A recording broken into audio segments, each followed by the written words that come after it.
భర్త మహాశయులకు విజ్ఞప్తి. 2 hours 20 minutes run టైమ్‌తో థియేటర్స్‌లో సంక్రాంతి సీజన్‌కి థర్డ్ ఫిల్మ్‌గా రిలీజ్ అయింది.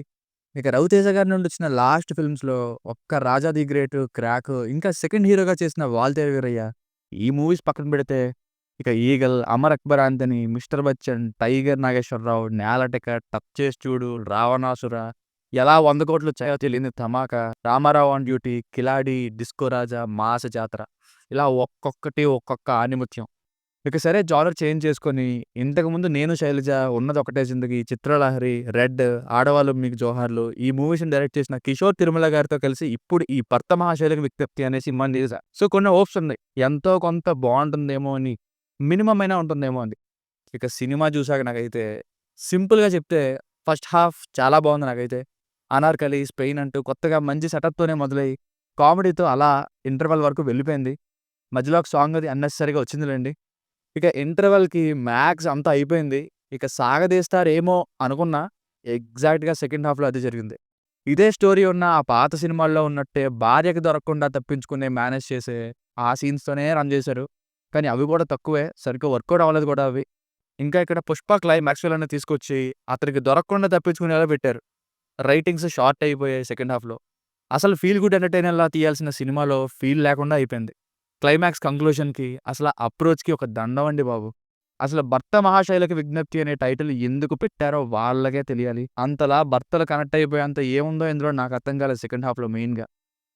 ఫస్ట్ హాఫ్ ఎంత బావుందో సెకండ్ హాఫ్ అంత వరస్ట్‌గా ఉంది. క్యారెక్టర్స్ అన్నీ పక్కకు పోతాయి.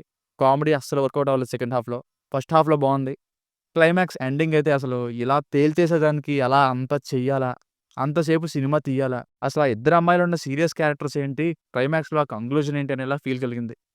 నాగార్జున గారి 'ఆవిడ మా ఆవిడే', వెంకటేష్, సౌందర్య గారుల కాంబినేషన్‌లో వచ్చిన 'ఇంట్లో ఇల్లాలు వంటింట్లో ప్రియురాలు', శోభన్ బాబు గారి 'ఏవండి ఆవిడ వచ్చింది', రాజేంద్ర ప్రసాద్ గారి 'ఇద్దరు పెళ్ళాల ముద్దుల పోలీస్' ఇలా ఒక వైఫ్ ఉండి మరొక వైఫ్ ఆర్ గర్ల్ ఫ్రెండ్‌తో సాగే సినిమాల స్టోరీతోనే వచ్చిన మోడర్న్ వెర్షనే ఈ 'భర్త మహాశైలకు విజ్ఞప్తి'. ఫెమిలియర్ స్టోరీ తీయడంలో తప్పు లేదు. ఈ రోజుల్లో స్టోరీలు కూడా కష్టమే.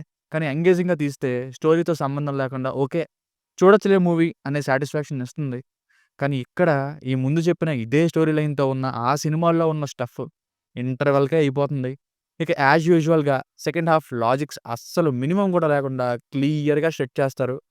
ఫస్ట్ హాఫ్ చూసిన వారు ఎవ్వరికైనా సెకండ్ హాఫ్ ఈ ఫీల్ కలుగుతుంది ఖచ్చితంగా. 'డింపుల్ హైతి' గారు అసలు సాంగ్స్‌కేనా లేదా సినిమాలో కూడా ఉన్నారా అన్నంత మినిమమ్ స్క్రీన్ ప్రెజెన్స్‌తో ఉన్నారు. అసలు హీరో సినిమాలో చేసేదే వెధవ పని కాబట్టి అందరూ భర్తలు అలానే ఎందుకుంటారు? మంచి హస్బెండ్స్ కూడా ఉంటారు కదా! మళ్ళీ ఇక్కడ వన్ సైడెడ్‌లా చూపిస్తున్నారు. ఇలాంటి సెన్సిటివ్ ఇష్యూస్‌ని డీల్ చేసినప్పుడు న్యూట్రల్‌గా చూపించాలి. మీరిక్కడి వరకు రివ్యూ విన్నారు అంటే ఈ పాటికి ఒక ఐడియా వచ్చే ఉంటుంది. ఒకవేళ మీకు ఈ రివ్యూ ఉపయోగపడుతుంది అనుకుంటే ఒకసారి మన ఛానల్‌లోని కంటెంట్‌ని మిగతా రివ్యూస్‌ని కూడా చూడండి. యూజ్‌ఫుల్‌గా ఉంది అనిపిస్తే సబ్స్క్రైబ్ చేసుకోండి. ఇంకా ఫ్యామిలీతో ఈ మూవీని చూడొచ్చా అంటే హీరోయిన్స్ ఎక్స్‌పోజింగ్ ఉంది. సెకండ్ హాఫ్ సాంగ్‌లో 'డింపుల్ హైతి' గారు, ఫస్ట్ హాఫ్ ఎంట్రన్స్‌లో 'అషికా రంగనాథ్' గారు. అవి తప్ప మిగతాదంతా చూడొచ్చు. ఇక ఈ 'భర్త మహాశైలకు విజ్ఞప్తి' మూవీ ఫస్ట్ హాఫ్ ఒక 20 మినిట్స్ సత్య గారు చూసుకున్నారు. తర్వాత వెన్నెల కిషోర్ గారు, 'అషికా రంగనాథ్' గారు, 'రవితేజ' గారు చూసుకున్నారు. ఇక నెక్స్ట్ అంటే ఇంటర్వల్ ముందు ఆ టైంలో వీళ్ళకి సునీల్ గారు కలిసి 'రవితేజ', 'సునీల్' అండ్ 'వెన్నెల కిషోర్' గారు కామెడీతో హైలైట్ చేశారు. ఎస్పెషల్లీ షాపింగ్ మాల్ సీన్ ఒకటి అదిరిపోయింది. తీశారు. ఇక సెకండ్ హాఫ్ వరకు స్టఫ్‌ని దాయలేదు. 'భైవ హర్ష'ని తీసుకొస్తారు. 'గెటప్ సీన్' గారు ఉంటారు. 'పుష్ప' విలన్ వస్తారు. 'అజయ్ ఘోష్' గారు ఉంటారు. ఎవరి రోల్స్ కూడా ఫుల్ ఫ్లెడ్జ్డ్‌గా ఉండవు. ఏదో ఆర్టిస్ట్ వాల్యూ పెంచి, సినిమా వాల్యూని పెంచడానికే అన్నట్టుంటాయి. ఏదో పోస్టర్ మీద ఓకే. వీళ్ళందరూ ఉన్నారు కాబట్టి పోస్టర్ మీద పెడదామంతే తప్ప, ఏది కూడా గుర్తుండిపోయే క్యారెక్టర్ గాని, పెద్దగా ఎంటర్‌టైన్ చేసే క్యారెక్టర్ గాని లేవు. మూవీతో పాటు సత్య గారి రోల్‌లో ఒక హీరోని ఇమిటేట్ చేస్తూ వచ్చే సత్య గారి కామెడీ మంచిగా స్టార్ట్ అవుద్ది. ఇన్‌ఫాక్ట్ నవ్వు తెప్పించింది. అది షార్ట్‌గా కాసేపే ఉన్నా కానీ సాటిస్ఫైడ్. ఓకే. ఉన్నంతలో బానే ఎంటర్‌టైన్ చేశారనుకోవడానికి. మళ్ళీ సెకండ్ హాఫ్‌లో లాస్ట్‌లో తీసుకొస్తారు. ఇంకా అక్కడ కామెడీ వేస్టెడ్ అని చెప్పాలి. కానీ మిగతా క్యారెక్టర్స్ ఏదైతే కామెడీ జనరేట్ చేయడానికి పెట్టారో, ఫస్ట్ హాఫ్‌లో తప్ప సెకండ్ హాఫ్‌లో ఒక్క క్యారెక్టర్ కూడా ఫుల్ ఫ్లెడ్జ్డ్‌గా కామెడీని జనరేట్ చేయలేదు. మెయిన్‌గా 'గెటప్ సీన్' గారు అండ్ 'వెన్నెల కిషోర్' గారు ఉన్నారు అంటే ఉన్నారు అంతే. ఈవెన్ 'సునీల్' గారు కూడా ఇంటర్వల్‌కి ముందు 'సునీల్' గారు అండ్ 'రవితేజ్' గారు వింటేజ్ కాంబినేషన్ గుర్తుకొచ్చింది. ఒక ప్రమోషన్‌లో కూడా చెప్పారు 'రవితేజ' గారు. మళ్ళీ 'దుబాయ్ సీన్' మూమెంట్ గుర్తుకొస్తుందని. ఓకే. అది గుర్తొచ్చింది ఇంటర్వల్‌కి ముందు. కానీ ఇక మళ్ళీ సెకండ్ హాఫ్‌కొచ్చేసరికి అది అలా తగ్గిపోయింది. డెవలప్‌మెంట్ కాస్త నీరు గారిపోయింది. ప్రొడక్షన్ వాల్యూస్ కూడా ఫస్ట్ హాఫ్‌లో స్పెయిన్ విజువల్స్ అవి అద్దిరిపోతాయి. అక్కడ స్టార్ట్ చేసిన సీన్స్, సాంగు, కామెడీ ఇవన్నీ మూవీలో ఇన్వాల్వ్ అయ్యేలా చేస్తూ గుడ్ స్టార్ట్ అనేలా ఉంది. దీనికి కారణం స్పెయిన్‌లోని రిచ్ విజువల్స్. సెకండ్ హాఫ్‌కి ఇది కంప్లీట్ అపోజిట్. పబ్‌లోను, ఇంట్లోను, ఆఫీస్‌లోను ఇక్కడే తీసేశారు. సో, అంత గ్రేట్‌గా మనం సినిమాలో ఇన్వాల్వ్ అయ్యేలా విజువల్లీ గూడా తగ్గింది. ఫాలో అవ్వడం కష్టమైపోయింది. కొన్ని చోట్ల ఎస్పెషల్లీ ప్రీ ఇంటర్వల్ టైమ్‌లో విలన్ షేడ్స్‌కి 'రావణాసుర' మూవీని గుర్తు చేశారు 'రవితేజ' గారు.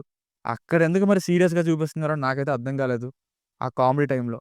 ఆ తర్వాత 'ధమాకా'లో ఎలా అయితే 'గాజువాక బస్ కండక్టర్' అంటూ సాంగ్ వేశారో, ఇక్కడ కూడా 'కార్తీక దీపం అండ్ పిన్ని' అంటూ 'అగ్గిపెట్టి మచ్చా' డైలాగ్స్‌తో మిక్స్ చేసి పబ్బులో సాంగ్. ఇప్పుడు 'రాజా ది గ్రేట్‌లో' 'గున్నా గున్నా మామిడి', 'ధమాకా'లో 'పల్సర్ బైకు' ఇవి ఎంజాయ్ చేసాం. ఎందుకంటే అక్కడ సిట్యుయేషన్స్ ఫన్‌ని జనరేట్ చేయడం కోసమే ఉంటాయి. కానీ ఇక్కడ ఆ సాంగ్ కోసమే పబ్బు సెటప్ అన్నట్టు ఉంటుంది. బలవంతంగా పెట్టినట్టు. చాలా ఇల్లాజికల్‌గా వస్తుంది ఆ సిట్యుయేషన్ గూడా. ఈ టైంలో ఆ సాంగ్ వస్తే ఎంజాయ్ చేసేలా కాకుండా ముందు మంచి సీన్సే రావట్లేదంటే సెకండ్ హాఫ్‌లో అంటే, ఇక్కడ ఈ సాంగ్ ఎందుకు అధ్యక్ష అవసరమా అన్నట్టుంటుంది. ప్రీ క్లైమాక్స్ టైమ్‌లో ఏంటి ఇంత ఓవర్ అవుతుంది అనే ఫీల్స్. ముందే విలన్ ప్రెజెన్స్ మినిమమ్ ఇంపాక్ట్ అంటే తెలిసిపోయేంత సింపుల్‌గా ఉంటే, ఇంకా ఏదో ఉన్నట్టు లాగుతున్నారేంటి అనే ఫీల్స్. అసలు 'డింపుల్ హైతి' అండ్ 'రవితేజ' మధ్య జీరో ఎమోషన్. మనం అయ్యో! భార్యకి అన్యాయం జరుగుతుందే అని మనం సాడ్ ఫీల్ అయిపోయేంతలా ఏం లేదక్కడ. ఆవిడ అలా వచ్చి ఇలా వెళ్ళిపోతూ ఉంటారు. ఓకే. ఈవిడ సీరియస్ క్యారెక్టర్ అని తెలియజేయడానికి మాత్రమే అన్నట్టు. సడెన్‌గా ఫస్ట్ హాఫ్‌లో ఒక సాంగ్ గూడా వస్తుంది అబ్రప్ట్‌గా. మాట్లాడుతుంది దాని గురించి. ఇక ఫస్ట్ హాఫ్‌లో మిస్ అయిన సత్య మళ్ళీ సెకండ్ హాఫ్‌లో వచ్చాక కూడా ఆయన చేసిందేం లేదు.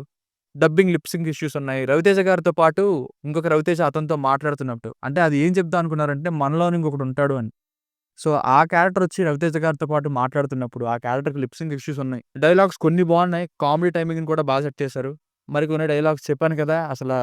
అప్రోచ్ గాని, ఆ కంక్లూజన్ గాని సరిగ్గా లేనప్పుడు ఇంక డైలాగ్స్ ఏం షైన్ అవుతాయి. ఇంకా అసలు డైలాగ్స్‌కి స్కోప్ ఎక్కడుంటుంది.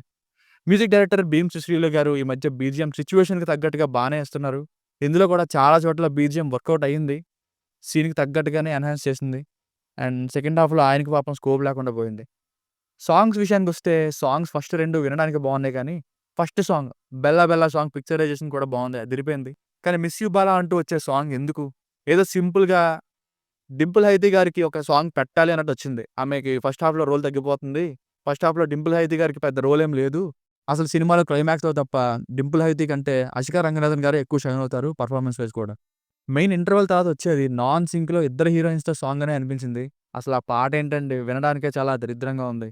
సినిమాటోగ్రఫీ చాలా బావుంది. ఫస్ట్ హాఫ్ స్పెయిన్ విజువల్స్ అయితే నెక్స్ట్ లెవెల్‌లో ఉన్నాయి. సాంగ్ కూడా భలే చిత్రీకరించారు. 'పుష్పలో' క్లైమాక్స్ ఫైట్ విలన్. ఇందులో విలను అస్సలు భయపడట్లేదు. సెకండ్ హాఫ్ అయిపోయిన వెంటనే ఎంటర్ అవుతారు. అసలు ఆ రోల్‌తో సినిమాని కంటిన్యూ చేద్దామనే అప్రోచ్. అతని చెల్లైన 'అసికా రంగనాథ్' గారు లాస్ట్‌లో నా ఇష్టం నేను చూసుకుంటా అంటూ ఓవర్ యాక్షన్‌లా చెప్పడం అవసరమా అనిపించింది. అజయ్ ఘోష్ గారిది సెకండ్ హాఫ్‌లో వచ్చే కామెడీ సీన్‌లో డబ్బింగ్ 2, 3 చోట్లకి డబ్బింగ్ చెప్పకుండా ఒరిజినల్‌దే ఉంచేశారు. అదేంటో మరి అవి చూసుకోవాలి కదండీ! అంత పెద్ద సినిమాలో. అంత పెద్ద బడ్జెట్ పెట్టి తీస్తారు. ఏతో అయినా చెప్పించొచ్చు కదా! సైకాలజిస్ట్ రోల్ అయితే కంప్లీట్‌గా సెకండ్ హాఫ్‌లో లాజిక్ లెస్.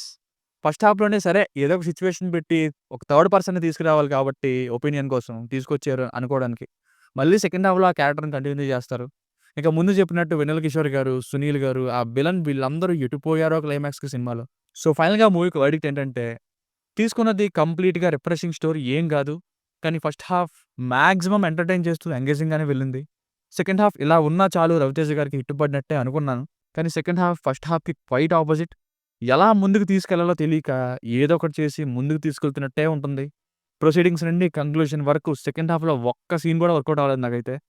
కామెడీ కానీ, టెన్షన్ పెట్టేలా లేని సీన్స్ కానీ, ఫీల్ గుడ్ సీన్స్ కానీ, సాంగ్స్ కానీ, క్యారెక్టర్ స్క్రీన్ టైమ్ గానీ, క్లైమాక్స్‌లో ఇచ్చిన ఎండింగ్ కంక్లూజన్ గానీ, 'పుష్ప' విలన్ రోల్ గానీ ఏది అస్సలు బాలేదు second half. So, first half నాకు నచ్చింది. సెకండ్ హాఫ్ నచ్చలేదు. సో, ఫస్ట్ హాఫ్ కోసం చూస్తాను అంటే you guys can go and watch. లేదంటే ఇక మీ ఇష్టం. ఇది నా ఒపీనియన్ క్లియర్‌గా ఓపెన్‌గా చెప్పేసా.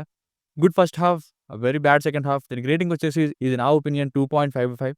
మీకేమైనా వర్క్ నచ్చినట్లయితే ఇలాంటి మరిన్ని రివ్యూస్ కోసం ఒకసారి మన ఛానెల్‌లో వీడియోస్ చెక్ చేయండి. మీకు నచ్చినట్లయితే తప్పకుండా సబ్స్క్రైబ్ చేసుకోండి. ఫ్యూచర్‌లో మూవీ రికమెండేషన్స్ అండ్ మరింత మూవీ స్టఫ్ చేస్తున్నా. Thank you. మళ్ళీ 'అనగనగా ఒక రాజు' మూవీ రివ్యూతో కలుద్దాం.